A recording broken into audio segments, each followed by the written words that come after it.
Good evening. अभी हम शाम को स्टार्ट कर रहे हैं अपनी microscopic form of Ohm's law expression. Ohm's law expression जो V equal to I R था वो मैक्रोस्कोपिक फॉर्म है। अब हम चलेंगे एक माइक्रोस्कोपिक फॉर्म की तरफ जो ऐसी चीजों को रिलेट करती है जिनको मेजर करना मुश्किल है। देखिए, ये कोई भी सब्सटेंस है, मुझे नहीं पता कौन सा सब्सटेंस है, कोई भी सब्सटेंस है और इसके अंदर कैरियर्स हैं, करंट कैरियर्स हैं, चार्ज कैरियर्स हैं जिनकी वजह से करंट बन रहा है। तो ये पाया गया है कि ज्यादातर सब्सटेंसेस में जो करंट डेंसिटी होती है J, जो हमने आज पढ़ी, that is directly proportional to force acting on unit charge. देखो मैं क्या लिख रहा हूं कि for most of the substances, for most of the substances J current density is directly proportional to small f, where J is the current density and small f, this is the force acting on unit charge. That may be any force, कोई भी force हो, it is force acting on unit charge, मतलब force per unit charge, वो small F है। और यहां इस equation में जो कांस्टेंट आता है that is conductivity, J is equal to sigma into F, where sigma is called conductivity of the substance, where sigma is called conductivity of substance. जो भी आपने जो कंडक्टिविटी आज पढ़ी थी वही है ये, फिर sigma is called conductivity of the substance. अभी हम इसी चीज को आगे बढ़ाएंगे कि भाई ये क्या है माइक्रोस्कोपिक फॉर्म, दरअसल किस तरह से ये चीज इक्वेशन के रूप में बनेगी। अब J equal to sigma F केवल मैग्नीट्यूड्स का रिलेशन है, डिपेंड करता है कि कैरियर पॉजिटिव है कि कैरियर नेगेटिव है। मेटल में तो नेगेटिव ही होते हैं।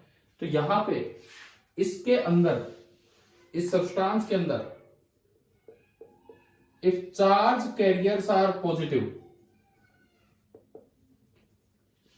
इस सब्सटेंस के अंदर अगर चार्ज कैरियर पॉजिटिव होंगे तो हमारी जो J की इक्वेशन बनती है that is sigma into F vector. F is not force, F is force per unit charge. और अगर चार्ज कैरियर्स नेगेटिव बनते हैं, अगर चार्ज कैरियर्स नेगेटिव हैं तो कैरियर तो उधर चलेगी जिधर फोर्स लगेगा, परंतु करंट उससे अपोजिट डायरेक्शन में होगा, तो करंट डेंसिटी भी फोर्स से अपोजिट डायरेक्शन में होगी, तो वहां J और F का डायरेक्शन अलग हो जाएगी। तो J is equal to minus sigma into F. ये डिपेंड कर रहा है कि कैरियर पॉजिटिव है या फिर कैरियर नेगेटिव है उस बात पे। अब देखो, मान लो मैं फोर्स की बात करूं, यहां मैंने कंडक्टिविटी की भी बात की है। कंडक्टिविटी आप ध्यान रखना मेटल्स की बहुत ज्यादा होती है एज कंपेयर टू इंसुलेटर्स।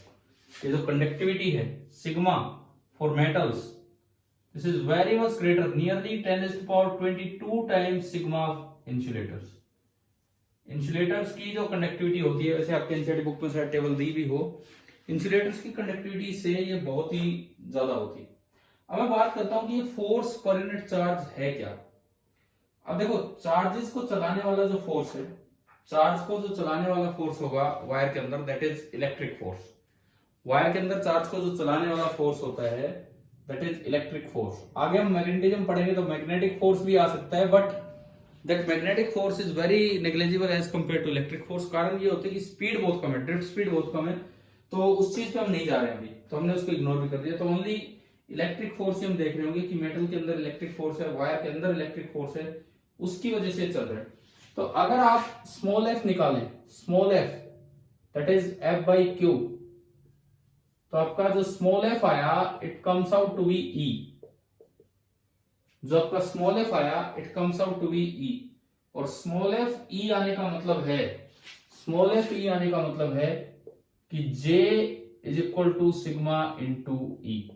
अब एक चीज और सुनो, ये ऑलवेज वैलिड है, कोई माइनस लगाने की जरूरत नहीं है। Whether the carriers are positive और negative, whether the carriers are positive or negative। देखिए क्या मतलब इस चीज का, समझते हैं हम कैसे ही आया। मैं दो तरह के सब्सटेंस ले रहा हूं, एक में पॉजिटिव कैरियर होंगे और एक में नेगेटिव कैरियर। मैंने दो तरह के सब्सटेंसेस लिए, यहां पे मैं दो तरह के सब्सटेंस लेके चल रहा हूं। एक में मैं पॉजिटिव कैरियर मान रहा हूं और एक सब्सटेंस के अंदर मैंने माना कि कैरियर है नेगेटिव। एक में पॉजिटिव कैरियर माना और एक में मैंने माना कि कैरियर है नेगेटिव। सपोज ये हाई पोटेंशियल साइड है, ये लो पोटेंशियल साइड, इसमें भी ये हाई पोटेंशियल साइड है, ये लो पोटेंशियल साइड। तो एक इलेक्ट्रिक फील्ड होगा from high potential to low potential side. E इधर होगा,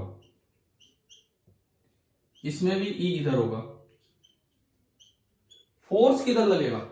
हमें पता है कि पॉजिटिव चार्ज पे तो फोर्स लगता है फील्ड की डायरेक्शन में, तो force per unit charge small F भी आगे होगा। नेगेटिव चार्ज पे फोर्स लगता है अपोजिट डायरेक्शन में, तो फोर्स पर यूनिट चार्ज पीछे होगा, इधर की तरफ। मैंने ग्रीन कलर से दिखाया है फोर्स। अब बात आती है मोशन किधर होगा? मोशन तो उधर ही होगा जिधर फोर्स होगा। तो पॉजिटिव चार्ज की तो ड्रिफ्ट स्पीड आगे आएगी एंड नेगेटिव चार्ज की ड्रिफ्ट स्पीड पीछे होगी। अब बात आती है कि करंट किधर होगा? करंट, पॉजिटिव चार्ज चलता है तो करंट उसी डायरेक्शन में होता है, यानी कि इसमें तो करंट इधर ही बना, और नेगेटिव चार्ज चलता है तो करंट अपोजिट डायरेक्शन में होता है, तो नेगेटिव चार्ज इधर चला तो करंट इधर बना। अब बात आती है करंट डेंसिटी किधर होगी? करंट डेंसिटी उधर ही होगी जिधर करंट होगा, यानी कि इस मेटल नहीं, इस सब्सटेंस के अंदर जे आगे क्योंकि करंट आगे, और इस सब्सटेंस के अंदर भी जे आगे क्योंकि करंट आगे। तो देखो, जब पॉजिटिव कैरियर है तो जे और एफ की डायरेक्शन भी सेम है और जे और ई की डायरेक्शन भी सेम है। लेकिन जब नेगेटिव कैरियर है तो जे और एफ की डायरेक्शन अपोजिट है, इसलिए नेगेटिव कैरियर के लिए बाहर एक माइनस लगा। लेकिन जे और ई की डायरेक्शन इसमें भी सेम है और इसमें भी सेम है, तो यहां कोई माइनस नहीं लगाना है। J equal to sigma into E, ये हमेशा वैलिड है whether the carriers are positive और द कैरियर्स आर नेगेटिव। ये आपकी माइक्रोस्कोपिक फॉर्म है। मैं इसको एक्सप्रेशन वाइज प्रूव कर देता हूं कि किस तरह से। ये शायद ये आपको क्लियर हो गया होगा जो मैंने अभी समझाया है। अब देखिए, J equal to sigma E को हम वेरीफाई करते हैं। ये हमने बताया कि भाई ठीक है, इस तरह से आ जाता है। Proof of J is equal to sigma into E, ये हम देखते हैं। डायरेक्शन वाइज तो हमने देख ही लिया है। देखो, अभी मैंने सिखाया J cap is equal to E cap. Only direction में देख रहा हूं, नीचे गलत हो जाएंगी चीजें। ओनली डायरेक्शन वाइज अभी मैंने सिखा दिया थी कोई भी कैरियर। और magnitude wise J current upon area. Current होता था NEAVD अपॉन एरिया, ए से ए गया N into E into VD, and VD की इक्वेशन हमने पढ़ी थी EE by mass of electron या mass of carrier into tau. तो यह आ गया NE square E by M into tau. मैं इसको लिख सकता हूं NE square tau by M into E. ये आपकी J की वैल्यू आई। अब NE square tau by M, अगर आपको आज सुबह का लेक्चर ध्यान हो तो रो होता था M upon NE square tau. इसका मतलब सिग्मा हो जाएगा NE square tau by M। तो आपने ये उसमें पुट किया तो आपका एक्सप्रेशन आ गया J is equal to sigma into E, equation number 2। और ये magnitude wise direction wise equation number 1। अगर आप 1 से 2 को मल्टीप्लाई कर दें तो J कैप इंटू J बना वेक्टर J बराबर सिग्मा इंटू वेक्टर ई। मतलब ये फॉर्मूला अच्छे से याद रखना है। ये बिल्कुल वैसा इक्वेशन है जैसे V equal to I R, बिल्कुल उसी तरह की बेसिक इक्वेशन। लेकिन हम जब हम सर्किट पार्ट सोल्व कर रहे होते हैं तो हमें वही दिखता है, ये यूज ही नहीं करने लगेगा था।